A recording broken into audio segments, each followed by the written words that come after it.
వాటి భక్తిని చూసిన శివయ్య ఆ మూగజీవులను తనలో ఐక్యం చేసుకున్నాడు. ఆ మూడు మూగజీవుల త్యాగఫలమే శ్రీకాళహస్తి మహాక్షేత్రంగా ప్రసిద్ధి చెందింది. మనకు వేట దొరకని సమయంలో శివయ్యను ప్రార్థిస్తే వేట దొరుకుతుంది. సరే, నేను వెళ్ళొస్తాను అని తిన్నడు అడవికి వేట కోసం బయలుదేరాడు.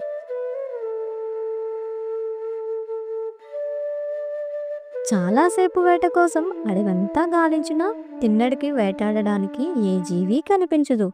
అలా తిరిగి తిరిగి అలసిపోయి ఒక చెట్టు కింద సేద తీరగా చిన్న నిద్రలో జారుకుంటాడు. కొంతసేపటికి తన కలలో ఒక అద్భుతమైన శివలింగం కనిపించింది.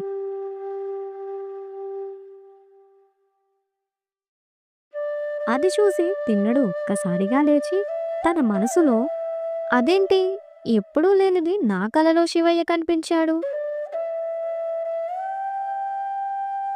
అని అనుకుని వేట కోసం మళ్ళీ వెతకసాగాడు. కొంతసేపటికి అతనికి ఒక పంది కనిపించింది. దాన్ని వెంబడిస్తూ వెళ్ళగా అది తిన్నడికి చిక్కుకుంది. దాని మాంసాన్ని తీసుకొని తిరిగి ఇంటికి ప్రయాణమయ్యాడు. దారిలో అతనికి ఒక శివలింగం కనిపించింది. అది సరిగ్గా తనకు కలలో కనిపించిన శివలింగంలా ఉంది. తనలో ఏదో తెలియని తన్మయత్వం కలిగి శివలింగం దగ్గరికి వెళ్ళాడు. అలా శివలింగాన్ని చూస్తున్న అతనికి తన తల్లి చెప్పిన మాటలు గుర్తుకొచ్చాయి. తన మనసులో ఏదో తెలియని భావన కలుగుతుంది.